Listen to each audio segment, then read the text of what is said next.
Muito boa tarde amigos, a vocês que estão aqui na nossa sociedade, aqueles que nos acompanham também pela plataforma do Facebook, muito boa tarde. É uma alegria estarmos reunidos aqui, buscando aprender, os ensinamentos de Jesus, à luz da doutrina espírita, que possamos todos encontrarmos aquilo que viemos buscar nessa tarde, que é o consolo e o esclarecimento. Nesse mês de valorização da vida, que é o mês de setembro, que possamos escutar essa palestra que vai ser dada pela nossa amiga Rejane Reis, que vai tratar da vida futura. Então, que os benfeitores possam estar conosco, nos abençoando, nos iluminando, que nossa mente possa estar aberta, concentrados, para, da melhor forma, então, prestarmos atenção nessa exposição. Que assim seja.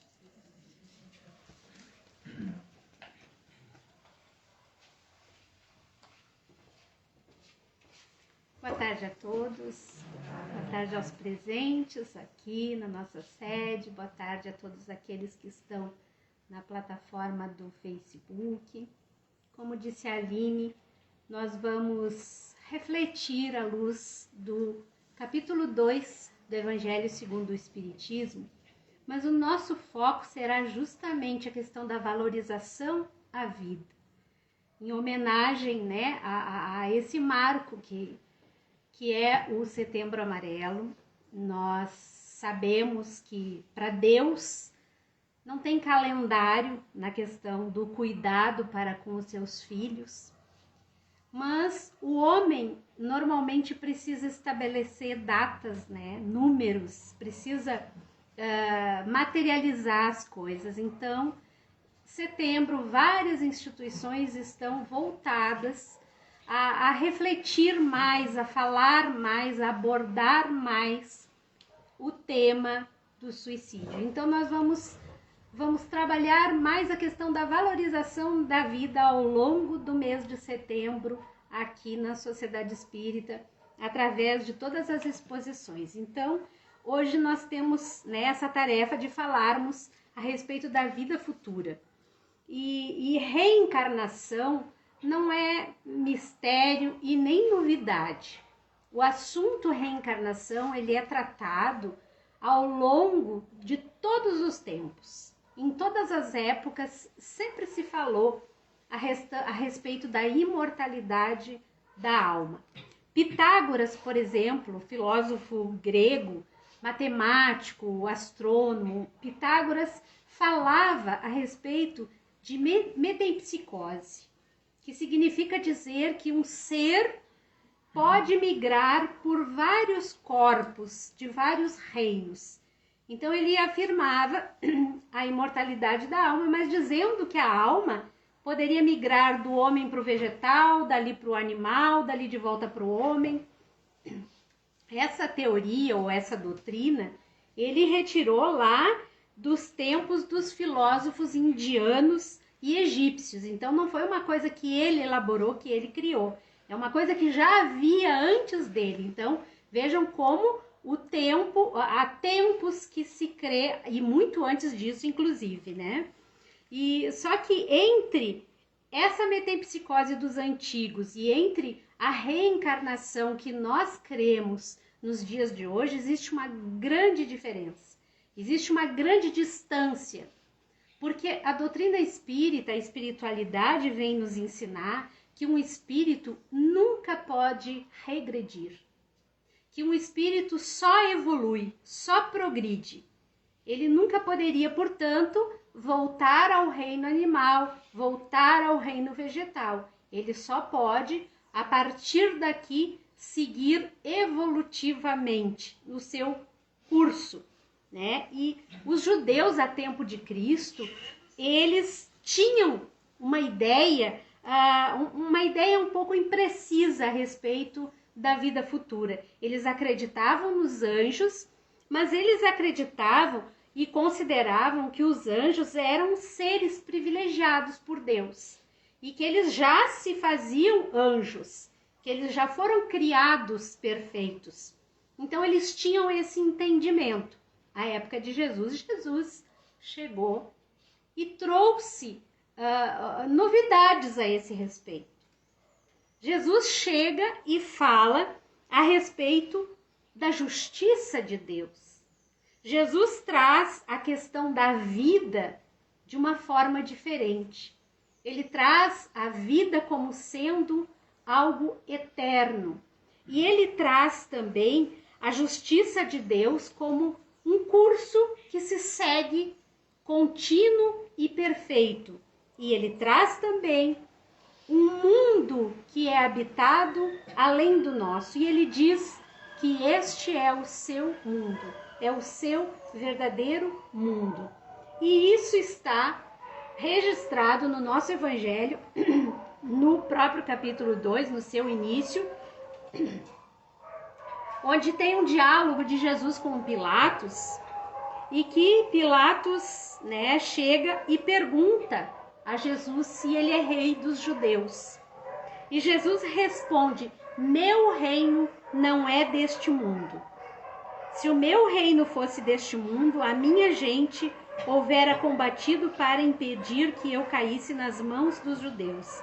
Mas o meu reino não é daqui. Disse-lhe então Pilatos: és, pois, rei? E o Cristo diz: tu o dizes, sou o rei. Não nasci e não vim a este mundo senão para dar testemunho da verdade. Aquele que pertence à verdade escuta a minha voz.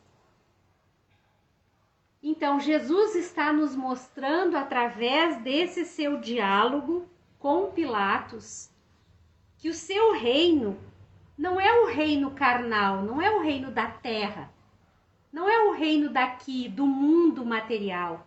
O seu reino é espiritual, é superior a tudo que há. Muito bem, mais adiante, ainda no nosso Evangelho, nós vemos também Jesus através de um diálogo com Nicodemos. Já lá no capítulo 4, Nicodemos era conhecido como o príncipe dos judeus. Nicodemos pertencia à casta dos fariseus, uma ordem religiosa e política caracterizada pela intolerância. Porém, Nicodemos era diferente. Ele era um homem de bem, ele tinha bondade no seu coração e tinha um bom entendimento de todas as leis e fazia-as se cumprirem, mas ele tinha uma inquietação dentro dele. Ele precisava de mais respostas. E então ele foi de encontro a Jesus. E foi na calada da noite, porque ele não queria ser visto conversando com o Cristo. Ele queria descobrir o que havia por detrás daqueles ensinamentos que encantavam a tantos, que curavam a tantos outros. Então, Nicodemos encontra-se com Jesus e pergunta: mestre, sabemos que vieste da parte de Deus para nos instruir. Olha só, como um doutor, porquanto ninguém poderia fazer os milagres que fazes, se Deus não estivesse com ele. Jesus respondeu: em verdade digo-te, ninguém pode ver o reino de Deus se não nascer de novo. Jesus está dizendo nessa frase que para ver o reino de Deus nós precisamos reencarnar. Naquela época entendia-se reencarnação como ressurreição. Entretanto, nós sabemos que ressurreição é crer que eu vou renascer com o mesmo corpo que morreu. Mas nós sabemos que isso não é possível, porque depois que um corpo perece, ele fica sem vitalidade. Não tem como um espírito habitar um corpo que já morreu. Então, a ressurreição nada mais é do que a reencarnação. É a volta do espírito à vida. Disse-lhe Nicodemos: como pode nascer um homem já velho? Pode tornar a entrar no ventre da sua mãe para nascer segunda vez? E Jesus diz: em verdade, digo-te, se um homem não renasce da água e do espírito, não pode entrar no reino de Deus. O que é nascido da carne é carne, e o que é nascido do espírito é espírito. Essas palavras de Jesus são cristalinas. são límpidas. Elas não trazem dúvida. O que é nascido da carne é carne. O que é nascido do espírito é espírito. É imortal.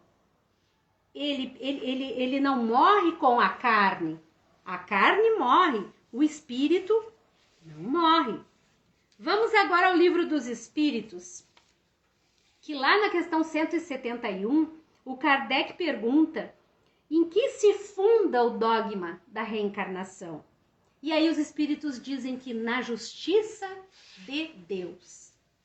Uma justiça divina, uma justiça perfeita, infalível. Uma justiça que faz com que cada um cumpra com os desígnios do Criador. Com que cada um de nós, através dessas oportunidades da reencarnação, possamos atuar na existência de acordo com as leis do Criador. A justiça nos faz, através das diversas encarnações, aprendermos estas leis e verdadeiramente sabermos executá-las na nossa existência ou nas nossas existências. Na 166, como a alma que não alcançou a perfeição durante a vida depura-se? Perguntou Kardec. E aí os espíritos dizem através das novas existências. Então são as inúmeras, as diversas existências que nós vivemos que nos proporcionam alcançar a perfeição, porque sim, todos nós alcançaremos o estado da angelitude um dia. Um dia todos nós estaremos na condição de perfeição. Embora neste instante isso seja quase impossível a gente imaginar. Porque a gente se olha, se vê e vê o mundo do qual nós vivemos e não conseguimos acreditar nisso. Como é que os homens, no estado que eles estão hoje, alcançarão a angelitude? Possível? Não, não é impossível. Nós alcançaremos a angelitude, todos nós. Por esta razão, justamente, Jesus aproximava-se tanto dos seres, das criaturas. Por esta razão, Jesus compreendia-nos tanto e compreende-nos de uma forma absoluta. Porque Jesus vê em nós, em cada um de nós, este ser que se tornará anjo. Jesus vê em cada um de nós a possibilidade do anjo que está logo lá na frente. Ele não vê em nós pecadores, dissimulados, retrógrados, defeituosos. Não! Ele nos vê como seres que estão caminhando para a angelitude. Ele nos vê com o potencial que sim há em nós. Embora muitos de nós não consigamos acreditar no nosso potencial, na capacidade que temos. E diante das dificuldades que nos rodeiam, dos desafios que surgem nas nossas vidas, diante das dores, das intempéries, dos desafios, enfim, de tudo o que rodeia a nossa existência, nós nos desestimulamos. Nós nos desanimamos. Nós nos sentimos, por vezes, cansados. Uma vontade de sentar no chão e chorar na beira da calçada e dizer, eu não vou continuar. Fazer feito criança birrenta, bater pé e dizer, eu não vou continuar. Porque fica cansativo, porque dói, porque viver dói. Dói? Viver massacra? Viver destrói? A espiritualidade está nos dizendo o contrário. Viver é oportunidade. Viver é esperança. Viver é possibilidades. Viver é superação. Mas viver conforme Cristo ensinou, acreditando na possibilidade da vida futura, que essa sim é verdadeira, concreta, decisiva na nossa existência.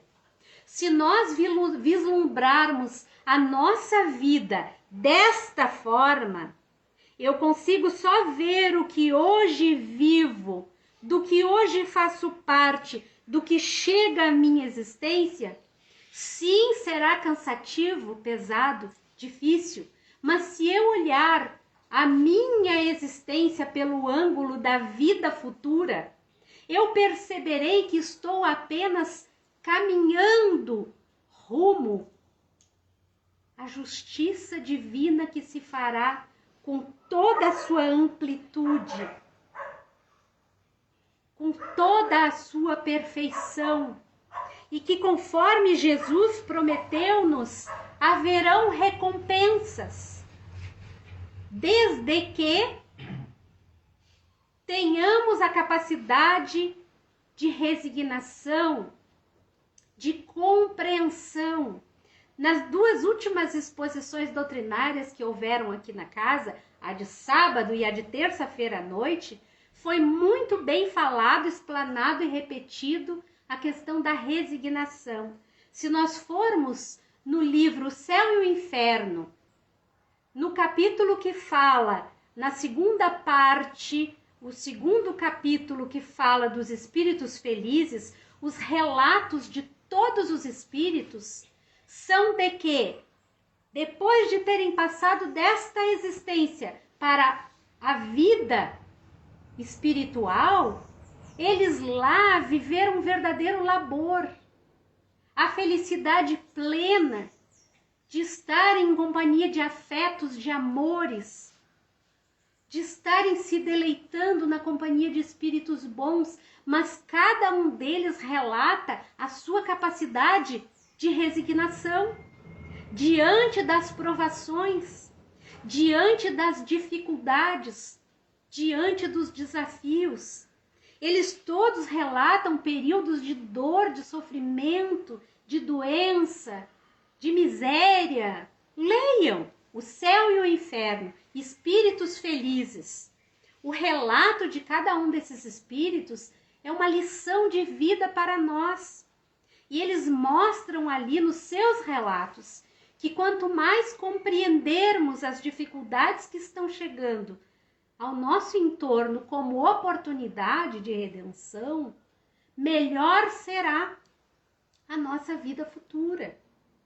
Mas se ao invés disso eu simplesmente me desanimo diante da existência, me revolto diante da dificuldade e busco essa porta que é mais rápida, vou desistir da vida, seja através de uma forma direta ou indireta, porque às vezes nós não temos coragem de rompermos com os laços da existência de uma forma direta, mas vamos nos jogando ao alcoolismo, vamos nos jogando aos vícios da drogadição, do fumo, para buscar nisso uma válvula de escape para as nossas ansiedades e angústias. Essa é uma forma lenta e gradual, sim, de rompermos com os laços da nossa vida. Mas é preciso dizer, ninguém morre. É preciso deixar bem claro que a morte não mata ninguém. Isso é uma ilusão acreditar que a morte vai me matar.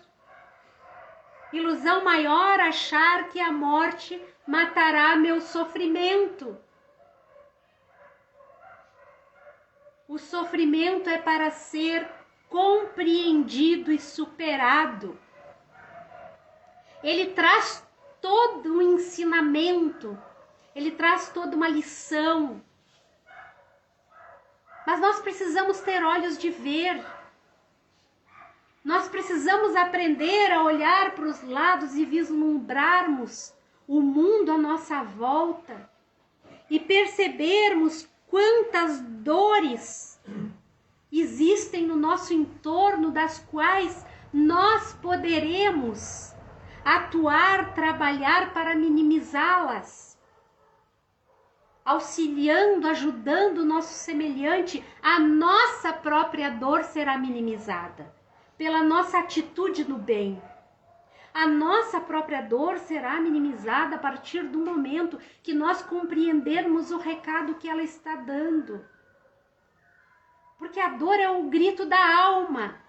É a alma gritando: tu estás no caminho errado. Não faça isso. Não vá por aí. Aí dói. Mas a gente mergulha na dor e se entrega para ela, ao invés de buscar a compreensão do que realmente ela quer nos dizer. O nosso querido Raul Teixeira diz assim, ó: saímos dos corpos, mas não saímos da vida. Então, o corpo perece, mas a alma sobrevive à morte e carregará com ela dores imensuráveis. Atentarmos contra a existência pela qual nós rogamos, nós pedimos e muitas vezes nós imploramos a Deus a oportunidade de aqui estarmos com cada uma dessas sequências de dificuldades. Porque sim, nós optamos, nós decidimos e fomos aprovados para estarmos aqui vivenciando esses desafios. Se aqui estamos com esse aglomerado de desafios, é porque nós fomos aprovados. Deus acreditou que nós somos capazes. Mas nós precisamos acreditar no potencial que há em nós. Nós precisamos acreditar que nós podemos fazer a diferença na nossa própria existência. Paulo de Tarso nos disse: não resistas ao mal. Quando ele chega, tenta compreender. Nós temos a satisfação, a alegria, a felicidade de estarmos aqui nessa tarde de quinta-feira, com a casa praticamente lotada, para refletirmos à luz dessa doutrina bendita que nos traz esclarecimento sobre os porquês nós aqui estamos. Para que nós aqui estamos?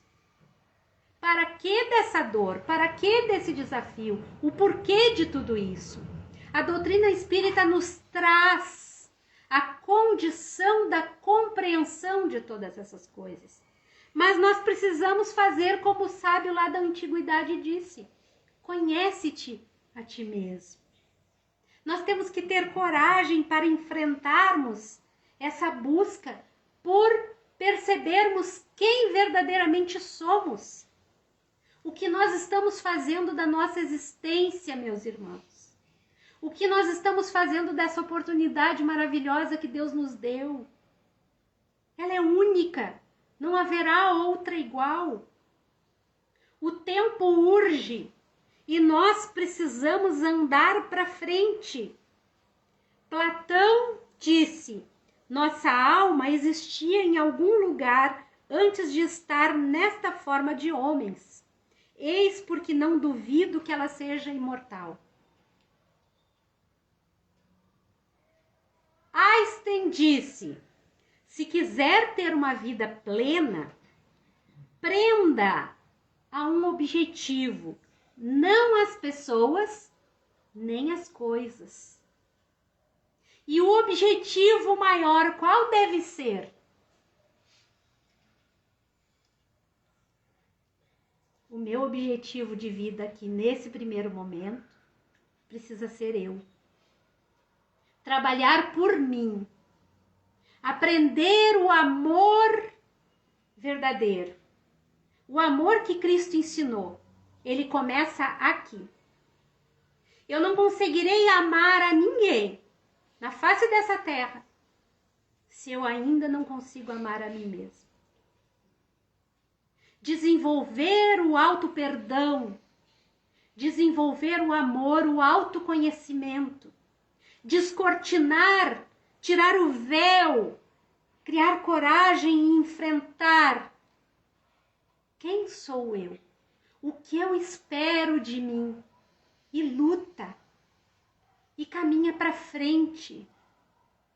E não te acovarda diante da vida porque recebeste alguma intolerância de alguém. Alguém demonstrou que não gosta de ti, que não se agrada do teu jeito de ser, do teu rosto, do teu corpo, do teu tipo de ser humano. Teu objetivo de vida não pode ser o teu semelhante. Teu objetivo de vida precisa ser tu. Eu preciso me amar, me conhecer. Aí sim, a partir daí, depois que eu tiver retirado o véu, conseguido fazer por mim e de mim alguém que está aqui para contribuir com o Mestre Jesus, aí sim, aí estarei na condição de começar a fazer pelo meu semelhante. E aí ninguém te segura mais, porque daí tu vai sentir o sabor agradável de fazer o bem. Nada se compara.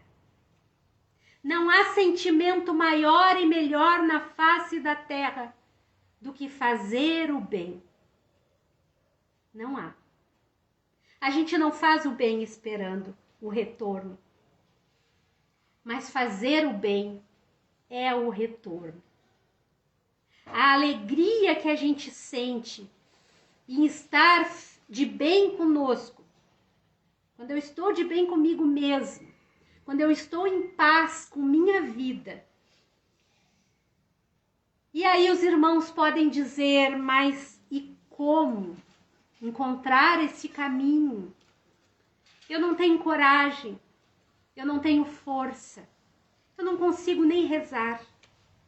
E é verdade, quando nós estamos numa condição de muita depressão, de muita tristeza, de muita apatia, de muita angústia, de muita dor, em que a doença ela está numa dimensão muito grande, nós não temos esta condição.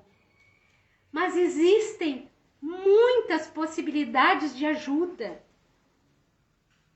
A casa espírita está de portas abertas para receber-nos. Existem muitos movimentos de psicólogos trabalhando de forma voluntária para nos socorrer. Existem inúmeras entidades, ONGs.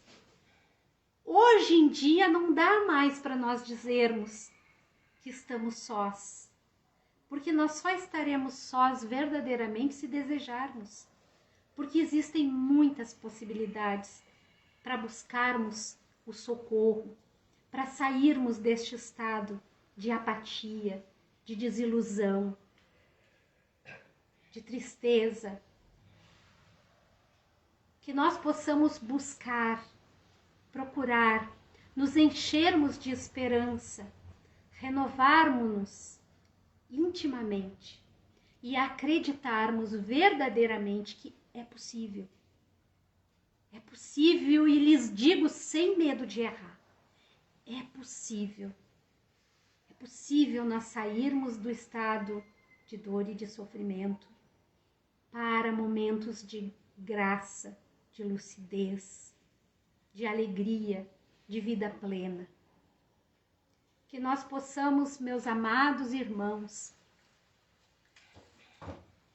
mantermos-nos conectados com o nosso Mestre Jesus, porque Ele Ele é o nosso norte, Ele é o nosso guia, Ele é o nosso modelo, Ele é a nossa fortaleza. Ele está sempre disposto e pronto para nos auxiliar. Vamos chamar ao Cristo.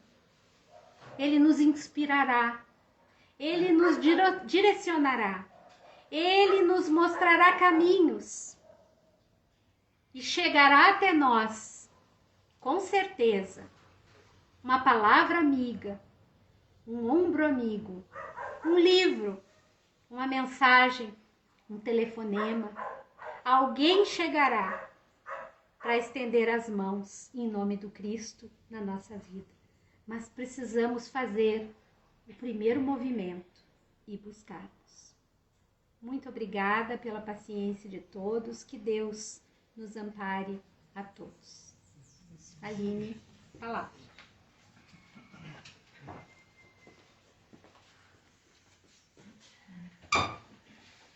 Vamos então fazer a nossa prece final. Agradecendo, antes de eu iniciar aqui a prece final, meus amigos, nós vamos ministrar o passe. Aqueles que estão em casa também, se coloquem numa postura relaxada, adequada. Agradecendo então aos benfeitores esses momentos que tivemos.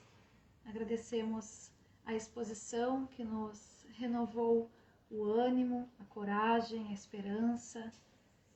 Que esses amigos que nos querem tão bem possam renovar todos esses sentimentos em nós, que possamos estar receptivos neste momento para receber o passe. Aqueles a quem estivermos endereçando o nosso pensamento, também na certeza que estão sendo atendidos. Por isso, Jesus, mais uma vez te agradecemos por essa tarde e por esses momentos que buscamos ouvir os teus ensinamentos à luz da doutrina espírita. Que assim seja.